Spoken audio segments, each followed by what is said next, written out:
Today's discussion is about the looming US government shutdown, past lessons, and what could happen now.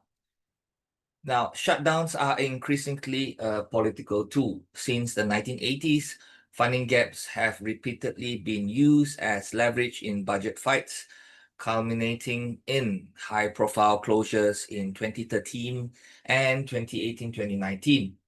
Now, repeated last-minute funding fights have made shutdown threats a routine part of the budget process. Without a deal, funding lapses at 12:01 a.m.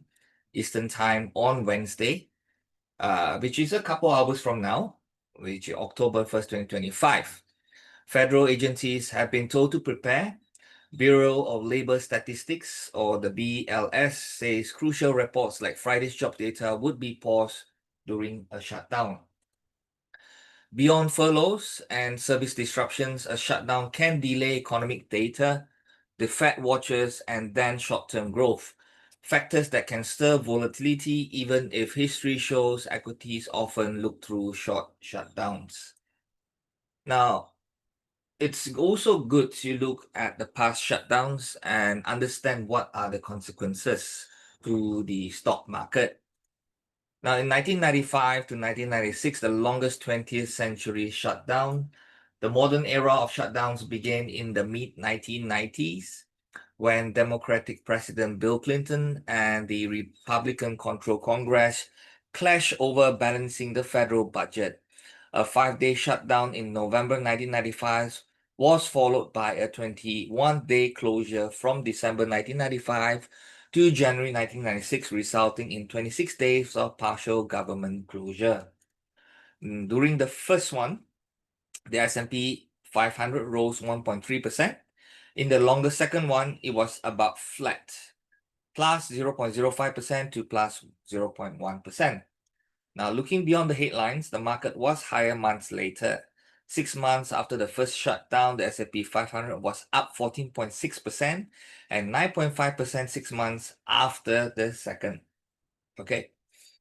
For the 2013 Affordable Care Act standoff, a 16-day shutdown in October 2013 occurred when House Republicans attempted to delay or defund President Obama's Affordable Care Act by attaching repeal provisions to a funding bill. During the shutdown, despite loud headline, stocks didn't tumble, they rose. The S&P 500 gained 3.1% over the 16-day shutdown.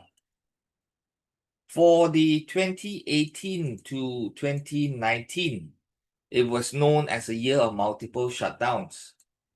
Now, during President Donald Trump's administration, bitter fights over immigration and border security produced 3 shutdowns. January 2018, it was 3 days. Senate Democrat blocked a funding bill because it omitted protections for deferred action for childhood arrivals, recipient and chip renewal. Service such as some immigration courts hearings were halted, but social security checks were mailed. Market struck. When trading opened on January 22nd, the S&P 500 rose about 0.8% and finished the day at a record close. February 2018, it was shut down for several hours. Congress briefly shut down over debates about spending caps and defense spending. December 2018, January to January 2019, it was a 35-day shutdown. A partial shutdown occurred when President Trump insisted on $5.7 billion for a border wall, while Democrats refused. It became the longest shutdown in US history, impacting 9 federal departments. Essential services like air traffic control continued, but the Smithsonian Museum, national parks, and many agencies closed. The Congressional Budget Office estimated the 5-week closure reduced real GDP by 0.1% in Q4 2018 and 0.2% in Q1 2019. About 800,000 federal employees were furloughed. All work without pay. They eventually did receive back pay. Okay. The stock market had already sold off sharply in Q4 2018 on Fed rate and growth fears. During the shutdown itself, stocks rallied hard from the Christmas Eve low. The S&P 500 gained roughly 10% over the shutdown window and continued higher afterwards. So what is driving this current standoff? Now, heading into financial year 2026, the central fault line is healthcare funding. Democrats want to reverse or restore recent healthcare cuts as part of any funding deal.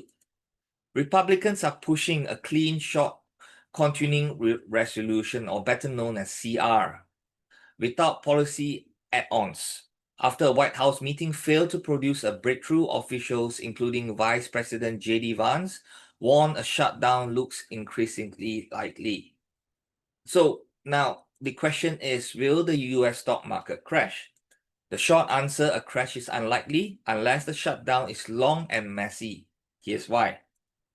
History is reassuring. Analysis shows equity performance during past shutdown is often flat to modestly positive, and markets are usually higher months later. Macro beats noise. In practice, stocks focus more on Fed policy, earnings, and liquidity. Even now, markets are not panicking. Major indices have been broadly resilient, while gold prices are up and bond yields are down. Signs investors are being cautious but not panicking. Now, shutdowns do have real costs, especially if they last a long time. In 2018-2019, shutdown cut about 11 billion from the economy, and 3 billion of that was never made up. Longer closures hit harder and can also delay key reports like jobs or inflation data that the Fed needs, which can make market more volatile. So the base case is this. The most likely case is that if Congress quickly passes a short-term funding bill, markets will ignore it. But if the standoffs drag on for more than a week or two, we'll see delays in data, agency slowdowns like closed parks or FAA backlogs, and more market swings from headlines.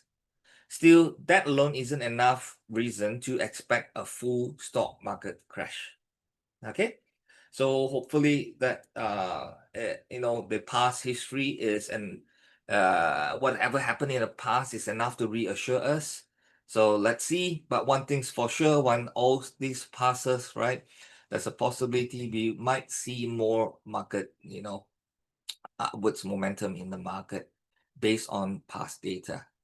So with that, that's a report for today.